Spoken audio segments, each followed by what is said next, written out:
శ్రీ అక్కలకోట మహారాజు చరిత్ర 4వ అధ్యాయం. స్వామికి రాజులన్నా పేదలన్నా ఒకటే, ఎక్కువ తక్కువలు లేవు. అందరూ భగవంతుని ముందు సేవకులే. అటువంటి మానవులకు తాము దైవస్వరూపులుగా కొలిచే వారి ముందు ఆడంబరంతో విర్రవీగడం తగని పని. బైబిల్లో యేసుక్రీస్తును రాజులకు రాజు, కింగ్ ఆఫ్ కింగ్స్ అని పేర్కొన్నారు. ఆ బిరుదు మహాత్ములందరికీ వర్తిస్తుంది. ఈ స్వామికి ఆ బిరుదు ఎంత సంపూర్తిగా వర్తిస్తుందో ఈ అధ్యాయంలో చూడవచ్చు. అక్కలకోట సంస్థానపు రాజైన మాలోజీరావు బాంస్లే స్వామికి భక్తుడు. అప్పుడప్పుడు స్వామి కూడా స్వేచ్ఛగా రాజభవనంలోకి వెళ్లి వస్తుండేవారు. రాజు కూడా స్వామి దర్శనానికి చోళప్ప మఠానికి వస్తుండేవారు. ఒకసారి రాజు తన జన్మదినాన స్వామి దర్శనానికి రాజలాంఛనాలన్నింటితోనూ బయలుదేరాడు. కిరీటం, కవచం, కుండలాలు ధరించి ఏనుగునెక్కి బట్టలతోనూ సైన్యాలతోనూ రాణులతోనూ చోళప్ప మఠం చేరి స్వామి ముందు ఉంచుని నమస్కరించాడు. ఈ ఆడంబరాలు స్వామికి నచ్చలేదు. కన్నెత్తైనా చూడకుండా మౌనంగా కూర్చున్నారు. అప్పుడు స్వామి దృష్టిని ఆకర్షించడానికి ఆయన పాదాల వైపు వంగాడు రాజు. స్వామి ఉగ్రుడై బలంగా చెంప మీద ఒక దెబ్బ కొట్టారు. ఆ దెబ్బకు కిరీటం పోయి 20 అడుగుల దూరంలో పడింది. నిశ్చేష్టుడై నివ్వెరపోయి రాజు చెంప నిమురుకుంటూ కూర్చున్నాడు. స్వామి అన్నారు, నీ రాజరికం నీ భవనంలోనూ నీ దర్బారులోనూ సరిపోతుంది. ఇక్కడ అవసరం లేదు. ఇటువంటి చదరంగంలో రాజు వంటి రాజులను ఎంతమందిని కావాలంటే అంతమందిని చేయగలం. అప్పటి నుండి రాజు తన పల్లకీని 2-3 పర్లాంగుల దూరంలో ఆపి కాలినడకన స్వామి సన్నిధికి చేరేవాడు. వేషభాషల్లో నిరాడంబరంగా ఉండేవాడు. ఆయన మనస్సులో సంతతి కావాలనే కోరిక ఉండేది. కోరిన ప్రకారం కొంతకాలానికి అతని భార్య గర్భవతి అయ్యింది. తనకు పుట్టనున్నది కొడుకా కూతురా అన్న సందేహం అతన్ని వెంటాడింది. ఒకరోజు స్వామి తనకు గాజులు కావాలని అడగడం, తర్వాత పొయ్యి ముందు కూర్చోవడం చూసి తనకు పుట్టనున్నదే కూతురేనని నిర్ణయించుకున్నాడు. అందుకు కొంచెం బాధపడ్డాడు కూడా. అప్పుడు ఒక రోజు స్వామి ఫిరంగి గుండు ఒత్తికి నిప్పు పెట్టండి అని కేకలు వేశారు. తన మనోభిష్టాన్ని అనుసరించి స్వామి తనకు మగబిడ్డను అనుగ్రహించారని రాజు సంతోషించాడు. అనుకున్నట్లే కొడుకు పుట్టాడు.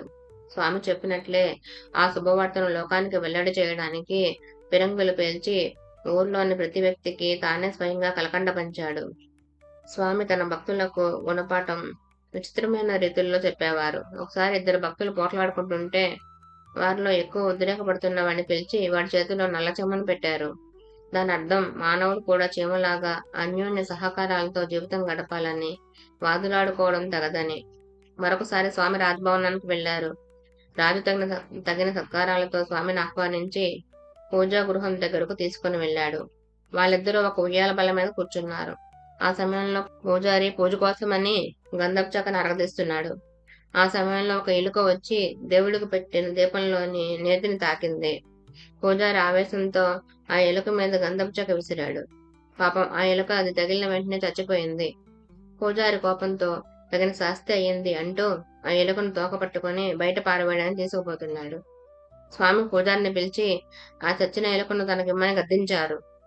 స్వామి ఆ ఎలుకను తన చేతిలోనికి తీసుకొని ఉయ్యాల బల్ల గొలుసులోని ఒక రంధ్రంలో ఉంచి అటు ఇటు 4 సార్లు తీశారు.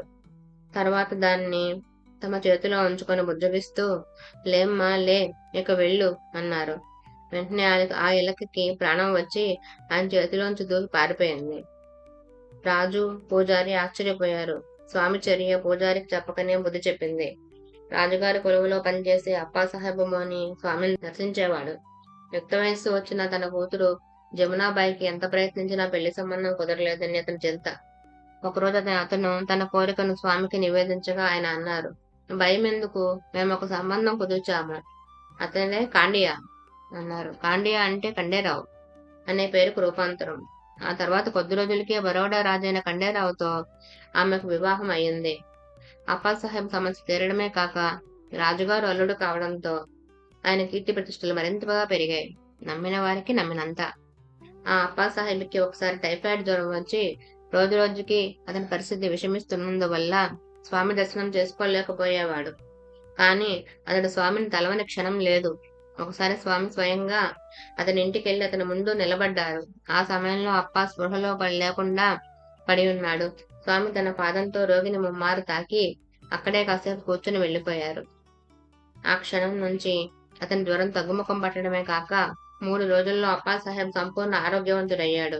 భీమారావు అనే మరో భక్తుడికి తల మీద ఒకవైపు పెద్ద వాపు కనిపించి అది స్థిరంగా నిలిచిపోయింది. చూడడానికి చాలా వికారంగా ఉండడం వలన అతన్ని చూసి అందరూ నవ్వేవారు. అందరూ భీమారావు లోపల చాలా కుమిలిపోయి ఏడ్చేవాడు. స్వామికి కాషాయ రంగు పువ్వులంటే ఎంతో ప్రియమని అతనికి తెలుసు. ఒకరోజు అటువంటి పువ్వులు తీసుకుని స్వామిని దర్శించాడు. స్వామి అతన్ని చూస్తూనే నవ్వి, "ఇదిగో 2 తలల మనిషి వస్తున్నాడు" అన్నారు. తాను నమ్ముకున్న స్వామి కూడా తనను అలా ఎగతాళి చేయడం చూచి అతను మరీ బాధపడ్డాడు. మనస్సులోనే తన బాధను ఆయనకు నివేదించుకున్నాడు. కొద్ది రోజుల తర్వాత ఒకరోజు మధ్యాహ్నం స్వామి అతని కళ్ళలో కనిపించి అతని తల మీద వాపును స్పృశించారు. వెంటనే అతనికి మెలకువ వచ్చింది. అతని ఆశ్చర్యానికి మేరలేదు. ఆ వాపంతా పోయి దాని తాలూకు చర్మం వదులుగా వేలాడుతున్నది. పట్టలేని సంతోషంతో స్వామి దగ్గరకు పరిగెత్తాడు. స్వామి చిరునవ్వు నవ్వారు. ఎప్పుడూ తనను ఆయన కాపాడుతూ ఉండమని భీమారావు స్వామిని ప్రార్థించాడు. స్వామి అభయం ఇచ్చి విభూతి పెట్టి పంపారు. ఆ విభూతిని వారి ఆజ్ఞ ప్రకారం తీర్థంలో కలిపి పైన రాస్తూ ఉంటే 4 రోజుల్లో ఆ చర్మం ఎండి రాలిపోయి మామూలు చర్మం వచ్చింది. ఒక రాత్రి భక్తులంతా కూర్చుని ఉండగానే స్వామి నిద్రపోయారు. నిద్ర గాఢంగా పట్టిందేమో గుర్రు పెట్టారు. గోవిందరావు అనే ఒక భక్తుడికి ఒక పెద్ద సందేహం కలిగింది. పరిపూర్ణుడైన యోగికి నిద్ర లేదని శాస్త్రం చెబుతుంది. అంత గాఢంగా నిద్రపోతూ గురక పెట్టే స్వామి యోగి ఎలా అవుతారని అతని సందేహం.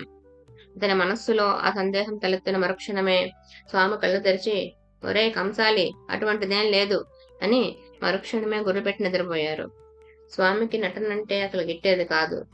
కృత్రిమత్వమన్నా అంతే. స్వామి గణపతిరావు జోషి ఇంట్లో కూర్చొని ఉండగా తిలకం, మాల, వీణ ధరించి ఒక సాధువు కబీర్ సాంప్రదాయానికి చెందినవాడు భిక్షకొచ్చాడు. అతను పాడే పాటలకు పల్లవి అని చెబుతున్నాడు ఈ సాధువు అన్న చరణం. సామాన్య ప్రజలు అతని వేషం, భాష చూచి అతను గొప్ప సాధువుని నమ్మి సాష్టాంగ ప్రణామాలు చేస్తున్నారు. అతన్ని చూస్తూనే స్వామి కొన్ని భంగిమలతో ఆ సాధువు శీలం లేని వాడని వ్యక్తం చేశారు. తర్వాత విచారించినప్పుడు అందరికీ తెలిసింది అతనికి ఒక ఇల్లాలితో అక్రమ సంబంధాలున్నట్లు. బాబా సబ్నీస్ మొదట శ్రీ మాణిక్య ప్రభువు గారి భక్తుడు. ఒకప్పుడు మాణిక్య ప్రభు అతనికి అక్కలకోట స్వామిని చూపించి ఆయనే నీ గురువు అని చెప్పారు. అప్పటి నుండి అత్యంత భక్తి విశ్వాసాలతో అతడు స్వామి సేవ చేసుకుంటూ ఉండేవాడు.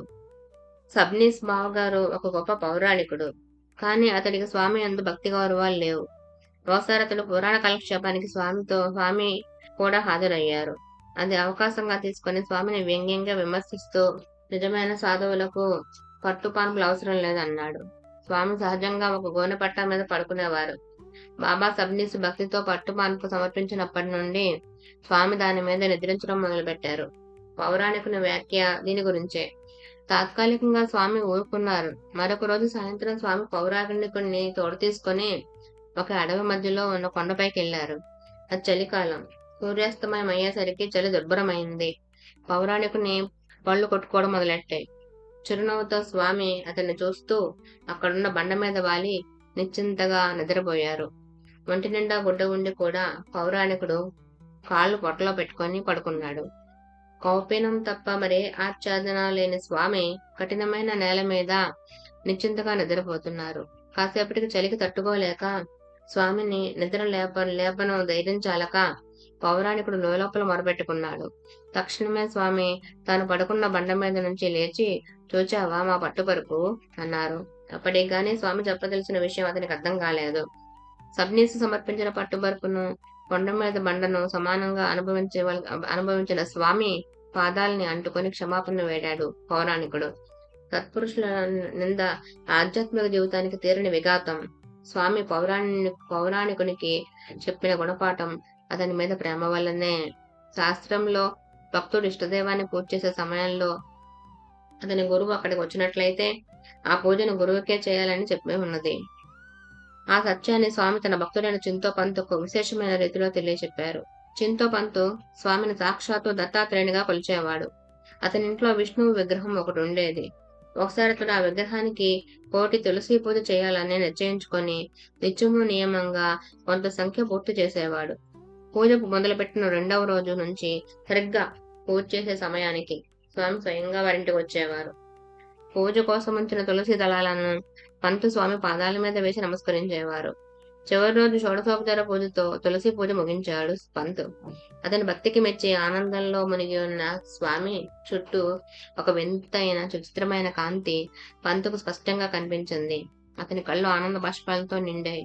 గద్గద కంఠంతో నిత్యము మీ పాదపూజ చేసుకునే అదృష్టం నాకు లభించాలి అని ప్రార్థించాడు. స్వామి సంతోషించి తదాస్తు అన్నారు. విచిత్రం ఏంటంటే స్వామి వెళ్ళిన తర్వాత ఆయన కూర్చున్న పీట మీద స్వామి పాదాలు స్పష్టంగా ముద్రించబడి ఉన్నాయి. ఏ వడ్రంగి చెక్కలేనంత సొంపుగా ఉన్నాయి. వాటిని ఇప్పటికీ అక్కలకోటలోని గజానన్ మహారాజు మఠంలో మీరు చూడవచ్చు. స్వామి భక్తుల పాలిట కల్పవృక్షం. ఆయన భక్తుడు జోషి నిత్యము స్నేహితులతో కలిసి పంచదశి అనే గొప్ప వేదాంత గ్రంథాన్ని పారాయణ చేసేవారు. ఒకరోజు జటిలమైన ఒక శ్లోకానికి అన్వయం తెలియక వాళ్ళ పారాయణ నిలిచిపోయింది. ఆ రోజు పారాయణను అక్కడికి ఆపి వారందరూ స్వామి దర్శనానికి వెళ్లారు. దర్శనానంతరం స్వామి వాళ్ళను వెళ్ళనివ్వక వాళ్ళ పక్కనే కూర్చోబెట్టి వేదాంత బోధ చేశారు. ఆశ్చర్యం! ఆ చేసిన బోధంతా ఆ శ్లోకానికి వ్యాఖ్యానం.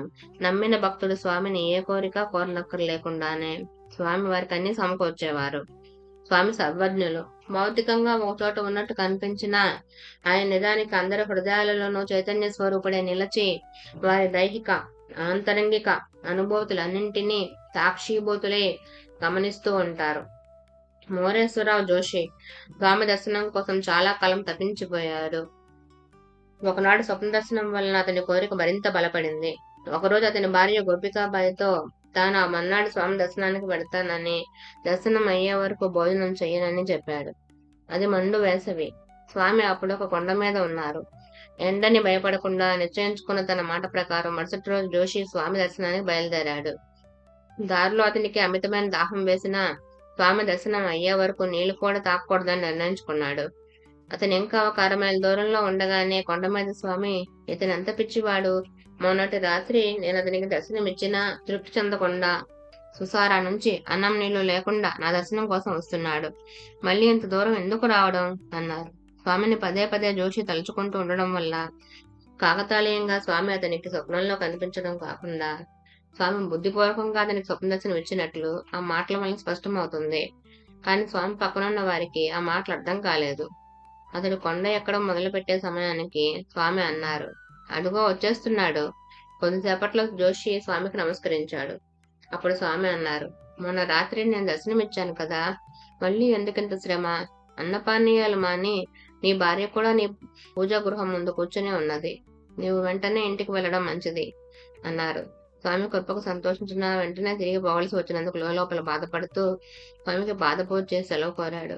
ఒక క్షణం ఆగు అని స్వామి అక్కడున్న పాదకులు చూపించి వాటిని నిత్య పూజకు తీసుకుపోమన్నారు. మరొక జత రాతి పాదకులు కూడా ఇచ్చి, ముందు ముందు ఇవి నీ సమాధి మీద ఉంచబడతాయి. తక్కిన పనులన్నీ మాని వేణా చిరుతులు తీసుకుని హరికథ చెప్పు. ఇక నుంచి నీ వంశంలో హరికథ శాశ్వతంగా ఉండిపోతుంది అని దీవించి పంపారు. జోషి ఇంటికి చేరేసరికి స్వామి చెప్పినట్లు అతని భార్య అన్నపానీయాలు మాని పూజా గృహం ముందు అతని కోసం నిరీక్షిస్తూ కూర్చున్నది. స్వామి ఆజ్ఞానుసారం జోషి హరికథ ప్రారంభించాడు. భార్య చనిపోయిన తర్వాత స్వామి ఆజ్ఞానుసారం జోషి సన్యసించాడు. తన 75వ ఏట ఒకరోజు అర్ధరాత్రి పద్మాసనంలో కూర్చొని నాసాగ్ర దృష్టితో జపం చేస్తూ అతడు సమాధి చెందాడు. అతడి సమాధి మీద పాదుకలు ప్రతిష్ఠించబడ్డాయి. స్వామి మాట నిత్య శాసనం. ఈనాటికి జోషి వంశంలో హరికథ పరంపరగా వస్తూనే ఉన్నది. అప్పుడప్పుడు స్వామి తన భక్తుడైన మోరాబా కులకర్ణి ఇంటికి వెళ్తూ ఉండేవారు. అతని భార్య చాలా కాలం నుండి తీరిన కడుపు నొప్పితో బాధపడుతుండేది. ఒక అర్ధరాత్రి ఆ బాధ భరించలేక ఆత్మహత్య చేసుకోవడానికి ఆమె బావి దగ్గరకు వెళ్ళింది.